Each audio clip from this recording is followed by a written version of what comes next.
fire extinguishing operations carried out by the Civil Protection Services continue at the level of 11 wilayas currently affected by the forest fires, with a mobilization of 8,000 agents and 529 trucks of different capacities, supported by 10 mobile columns from other wilayas not affected by these forest fires and 2 regional reinforcement teams, said the same source.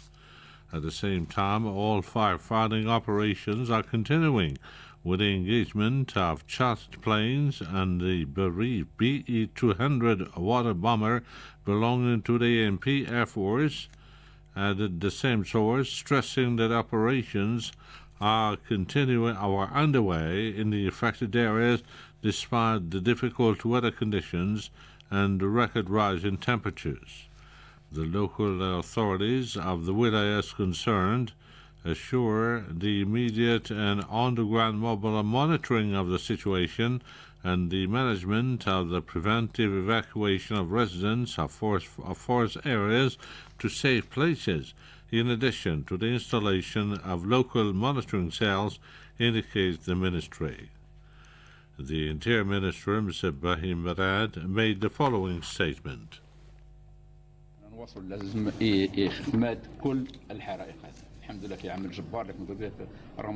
We must put out all the fires thanks to the major efforts deployed despite the difficult conditions. We mobilized huge means, including all size vehicles, notably 11 or 12 planes, including the use for the first time of a new kind of plane. All the means were mobilized. We praise the role played by the National Popular Army ANP.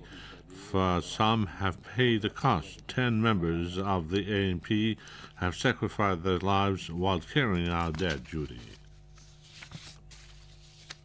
In this land, on Monday, Prime Minister Emin bin Abdulrahman offered his sincere condolences and deepest sympathy to the families of the civilian and military citizens martyred in the forest fires that broke out in several provinces of the country. It is with deep sorrow that I have learned the tragic news of the death of citizens, civilians, and members of the People's National Army ANP following the forest fires that struck several wilayas of our country, wrote the Prime Minister in his message of condolence.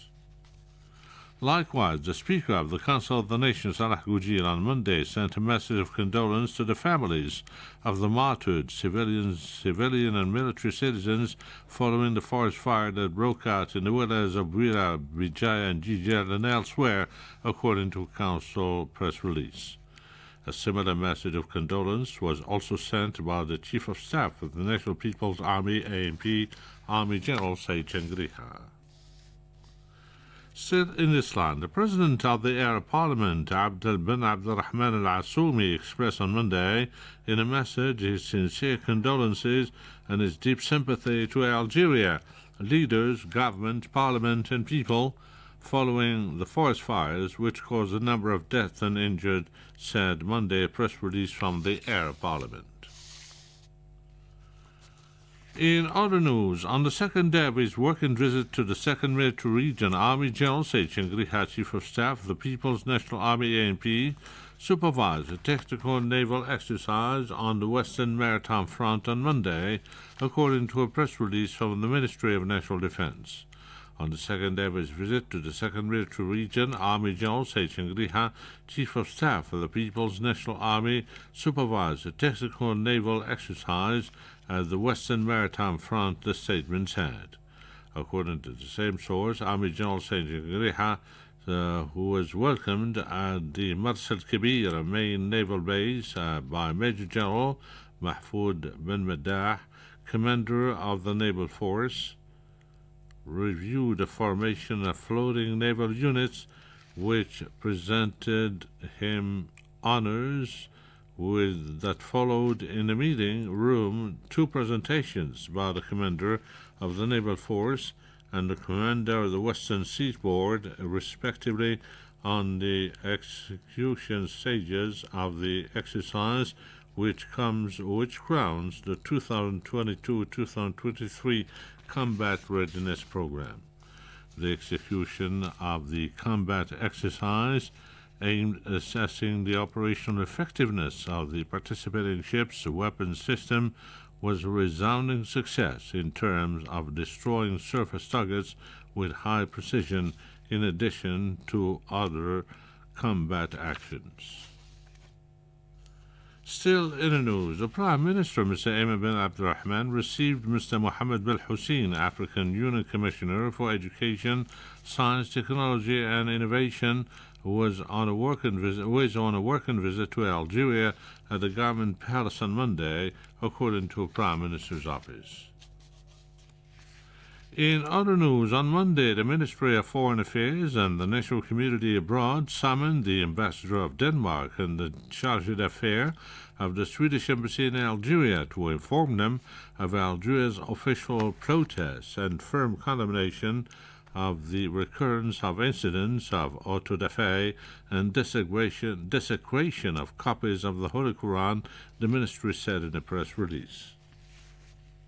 The diplomats were informed that such acts by their appalling and abject nature do not in any way fall within the scope of freedom of expression. Those who defend, advocate, and profit from them false claims. In this context, the ministry stressed that it is inadmissible for freedom of expression to be used as a cover to protect the perpetrators of these heinous crimes. In the Western Sahara file, the act of aggression carried out by the Moroccan occupation forces against the Sahrawi militant has triggered off numerous condemnations by the Sahrawi government and associations. The Sahrawi Foreign Ministry denounced the assassination attempt targeting Rashid Assaghir as a crime aimed at eliminating those Sahrawis who claim freedom and independence. It called on the UN to take on its responsibility and provide protection to the Sahrawi civilians and to grant the Sahrawi people the right to self-determination and independence, implementation of the international humanitarian law in Western Sahara. Let's shift now to the Middle East file. The Palestinian presidency spokesman Nabil Abu Rudaina has described the assassination of 3 Palestinians by the Israeli occupation forces as being tantamount to a war crime, which are part of the collective punishment imposed by Israel on the Palestinian people. He stressed that the pursuit of the deadly killing by the assaults of the Palestinian towns and the Islamic and Christian sanctuaries, the Jewish settlement expansion and annexation plans, as well as other Israeli heinous crimes, will not bring security and stability. In this connection, the Palestinian presidency spokesman pointed out that given the Palestinian people's legitimate right, as provided for by the international law, remain the only means of reaching peace and security. It held the Israeli occupation authorities responsible for the crimes perpetrated against Palestinians, while reiterating that the international and U.S. silence encourage Israel to carry out its horrendous crimes. In this respect, the Palestinian presidency called on immediate U.S. intervention to stop Israel's act of aggression aimed at fueling tension and increasing instability in the region. Meanwhile, the UN Relief and Works Agency, UNRWA, called on donor countries to raise $23.8 million to finance its emergency interventions following the Israeli army's assault on the Palestinian refugee camps. Elsewhere in Somalia, at least 20 soldiers were killed when a suicide bomber blew himself up inside an army camp in Mogadishu. Official sources said responsibility for the attack, aiming a military academy, was claimed by the terrorist Al-Shabaab group. About 60 people were injured in the ill-fated attack. You are still tuned to Radio Algeria International. Now I invite you to listen to the second part of Audition with 2 timely broadcasts on schedule. I wish you fun listening. What's in a day? For over 600 people worldwide, every single day, it's death by drowning. This need not be our future. The United Nations has agreed a historic resolution. July 25th is World Drowning Prevention Day. We can prevent this silent killer through awareness, education, supervision, training, and emergency preparedness. A day to remember loved ones lost. A day we can all mark by practicing water safety in everything we do. Make it your day one. Together, let's bring our drownings down for good. Hello and welcome to this new edition of your weekly program, The Health Magazine. World Drowning Prevention Day, declared in 2021 through UN General Assembly resolution, is held annually on July 25. This global advocacy event serves as an opportunity to highlight the tragic and profound impact of drowning on families and communities and offer life-saving solutions to prevent it. An estimated 240,000 people drown every year, and drowning is among the 10 leading causes of death for children aged between 5 and 14 years old.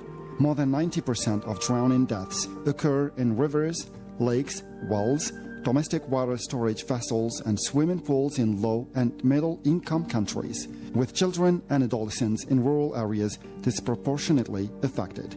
As we are in the summer season, the need to stay cool pushes families to flock to the beach and public and residential swimming pools. Unfortunately, as the number of swimmers increases, so does the number of unfortunate swimming accidents and drowning incidents. According to figures, about 1 in 5 people who die from drowning is a child under the age of 14. For every child who dies from drowning, another 5 receive emergency care for non-fatal underwater injuries. To prevent these tragic accidents, you should know the most common causes of drowning and how to prevent these unfortunate situations. Lack of swimming ability. The most common cause of drowning is not knowing how to swim. Many adults and children will attempt to get into the water without proper swimming training. Formal water safety and swimming lessons under the supervision of a lifeguard can significantly decrease the risk of drowning. No barriers around the pool. A 4-sided fence separating the pool area from the house and yard reduces a child's risk of drowning by 83%. While installing a fence may not be cheap, it is certainly worth the life of a child. The fence should have a lock-in mechanism and be tall enough to prevent wandering children from entering the pool area. Lack of supervision. Drowning can happen anywhere there is water. Never leave a child unattended in or near a bath tube, pool, pond, or even a bucket of water. There should always be a lifeguard on duty or a competent supervising adult. Never swim alone and follow the 10 out of 20 rule. Scan the area every 10 seconds and always be able to reach the water within 20 seconds. Failure to wear life jackets. 72% of boating deaths that occurred during 2010 were caused by drowning, with 88% of victims not wearing life jackets. When boating, you should always have enough life jackets, adult and child-sized, for every person on the boat. Life jackets should be readily accessible and in good shape. It is best to insist everyone wear a life jacket at all times. You never know when an accident could occur. Alcohol use. Alcohol use is involved in about 70% of water-related deaths among adolescents and adults. 1 in 5 boating deaths involves alcohol. Alcohol affects your balance, coordination, judgment, and basic motor skills. Your ability to swim may be severely limited under the influence of alcohol, and you may not be able to accurately judge how long or how far you can swim. Avoid drinking alcohol before or during swimming, boating, or other water activities. Do not drink alcohol while supervising children. To mitigate the impact of drowning and save the life of people, we should call for help and assistance in case someone is drowning, a child is having problems breathing, or has stopped breathing as a result of being immersed or submerged in liquid. Remember, children can drown in a very little quantity of water, or a child having a near drowning episode. You should immediately get help. Notify a lifeguard if one is close. If not, ask someone to call the emergency department. If you are alone, follow the steps below. Move the person Take the person out of the water, check for breathing, place your ear next to the person's mouth and nose and see whether you feel air on your cheek. Look to see if the person's chest is moving. If the person is not breathing, check pulse. Check the person's pulse for 10 seconds. If there is no pulse, start CPR. For an adult, carefully place the person on their back. Place the heel of one hand on the center of the chest at the nipple line. You can also push with one hand on top of the other. Press down at least for 2 inches. Make sure not to press on ribs. Do chest compressions only at the rate of 100 or 120 per minute or more. Let the chest rise completely between pushes. Check to see if the person has started breathing. For a child, CPR starts with rescue breathing. Carefully place the child on their back. Tilt head back and lift the chin. For a baby, be careful not to tilt the head back too far. With an older child, pinch the nose closed and put your mouth over the child's mouth, forming a tight seal. With an infant, place your mouth over both the baby's nose and mouth. Blow into the child's mouth for 1 second. You should see their chest rise. Repeat the breath a second time. Then begin chest compressions. For a child, place the heel of one hand on the center of the chest at the nipple line. For an infant, place 2 fingers on the breastbone. Press down at least 2 inches for a child, about 1.5 inches for an infant. Make sure not to press on the ribs or the end of the breastbone. Do 30 chest compressions at the rate of 100 per minute. Let the chest rise completely between pushes. Check to see if the child has started breathing. If you're not alone, take a break to call the appropriate emergency department after 2 minutes of CPR. Drowning ranks 5th among the leading causes of unintentional injury and death. Keep yourself and your family safe by following safety rules and participating in formal swimming and water safety lessons. And with this, we come to the end of this week's edition of your weekly program, The Health Magazine. Don't forget to join us next week with a new topic and new recommendations for your well-being and the well-being of your family and friends. Goodbye.